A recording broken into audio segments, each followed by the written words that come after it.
This is a brief visit to the Jewish Museum in Berlin. I think I should explain my interest in Judaism. First and basic, I believe the Bible, a compilation of 66 individual books recorded by 40 human secretaries or scribes in over 1,610 years, was used by the one author to record the inspired word of Jehovah. That means, therefore, I accept that for a long period of time, those that I will refer to as Jews were in a special relationship with our Creator. And therefore, I should be able to learn much about the God that we worship in common by studying the Hebrew scriptures of the Bible and by observing the history of the Jewish people, much of which was impacted by their relationship with the Creator. A few years ago, I enjoyed several discussions with a Jewish rabbi, in which at one time I told him that I believed that if I wanted to know what Jews believed, I should be able to learn that from the Hebrew scriptures of the Bible. In response, he said that I would be disappointed to learn that Jews are as divided as Christians are, depending on whose philosophy they are following. In other words, the worship of both Judaism and Christianity have been corrupted by philosophies of man. Consequently, true worship of our Creator lies between Judaism and Christendom. It is beneficial to learn from Judaism and the Messiah that they were looking for, and to avoid the corruption of true worship brought in by the philosophies of man.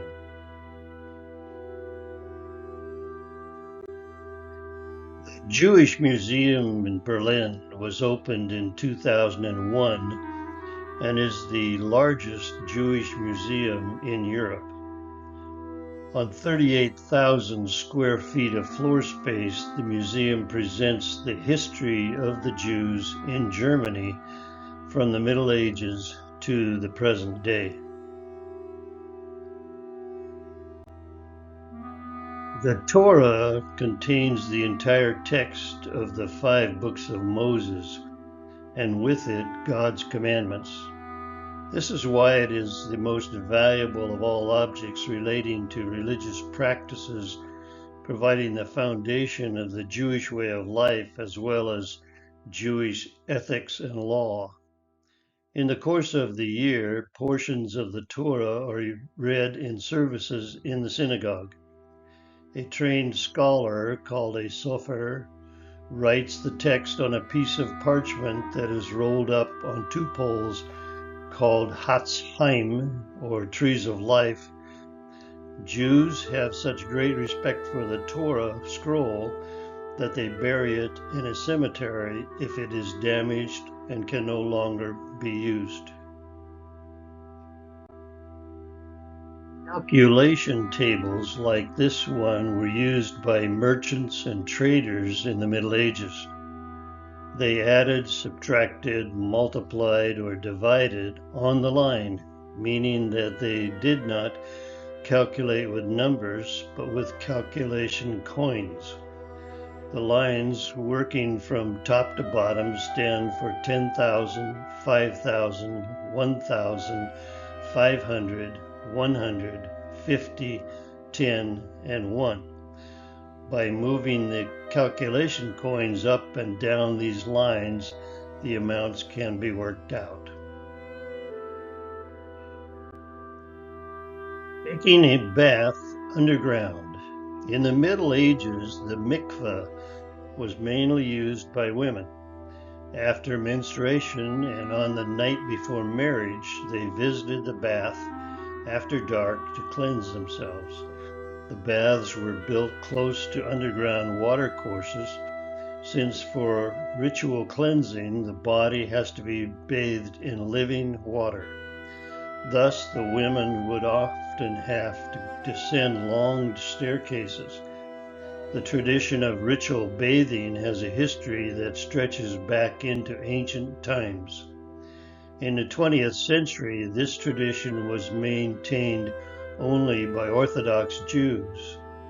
In the drawing on the left, the water is almost 82 feet below ground level.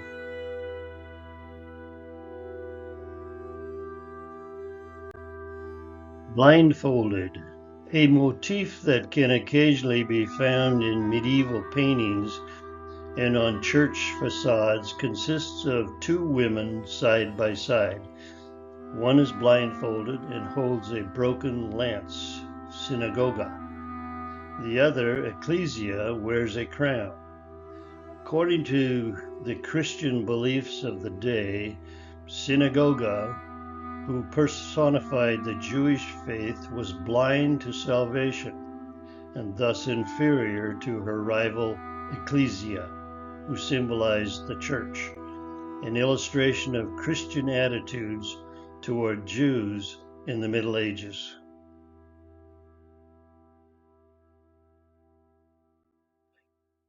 Persecution of Berlin's Jews.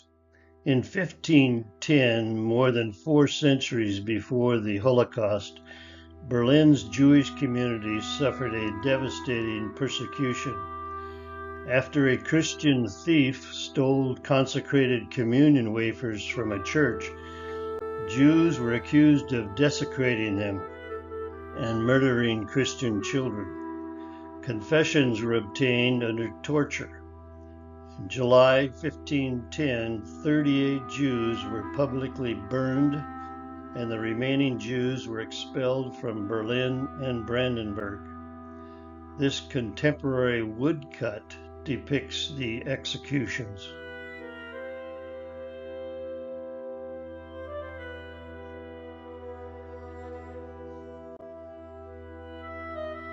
To escape poverty and hunger, the widow Rebecca Strauss immigrated from Buttenheim in Bavaria to America in 1847, taking along her 3 youngest children. Economic conditions were difficult for the rural population in Germany, especially for Jews who were only allowed to practice a few professions. In America, her youngest son sold cloth to California's gold diggers. Together with a tailor, he developed a new kind of rugged work pants, jeans with copper rivets. His name soon went around the world, Levi Strauss.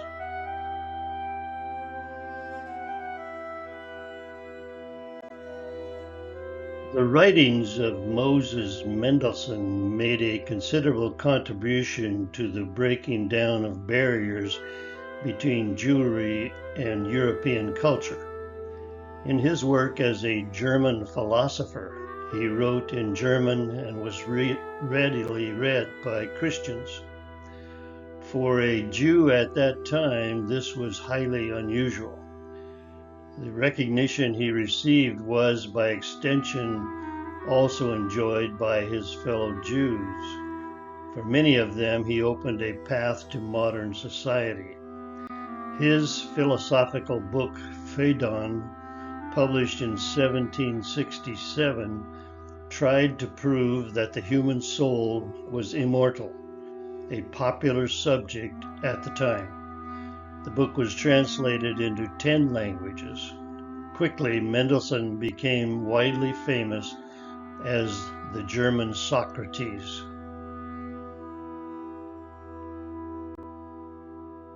The Brit Milah, or circumcision, symbolizes the holy alliance between God and the people of Israel.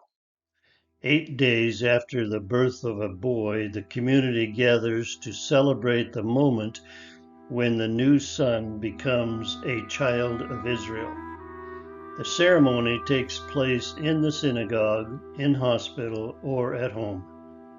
The mohel, who is a specially authorized member of the community, performs the circumcision by cutting the foreskin off the boy's penis. and then his name is announced. Girls receive their names in the week following birth. A girl's name is announced by her parents during the next Shabbat service in the synagogue.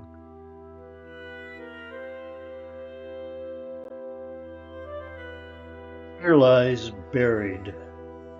These grave markers commemorate the Jewish soldiers who were killed in the First World War and were buried in a war cemetery.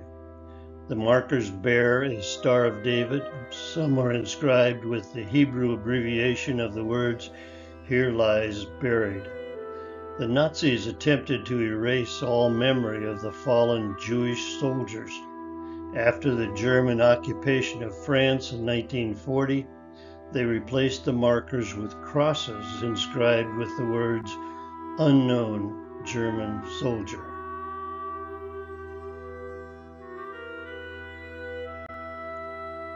In September 1935, Nuremberg laws divest Jews of important civil rights. The law for the protection of German blood and honor forbids mixed marriages and sexual relationships between Jews and Aryans. Jewish staff are removed from universities, and Jews are banned from doctoral examinations. The public hate campaign is intensified. The traveling exhibitions Degenerate Art and To Eternal Jew open in Munich. In August 1936, Hitler opens the Olympic Games in Berlin.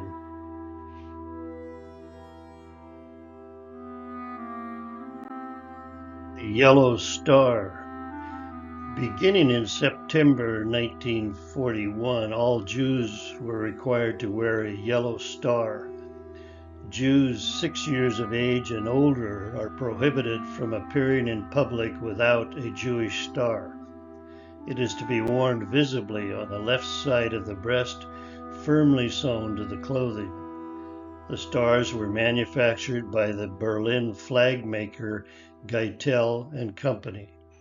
Great lengths of cloth were stored on the premises of the Gestapo-controlled National Union of Jews in Germany. For a processing fee of 10 pfennig, the Jews had to purchase the yellow star and sew it to their clothing. In the same way, Jehovah's Witnesses had to wear the purple triangle.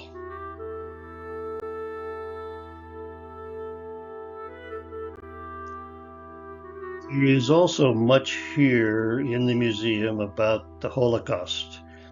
We will be visiting the Sachsenhausen death camp and the Jewish museums in Amsterdam, so we will be covering this subject in much more depth in other videos.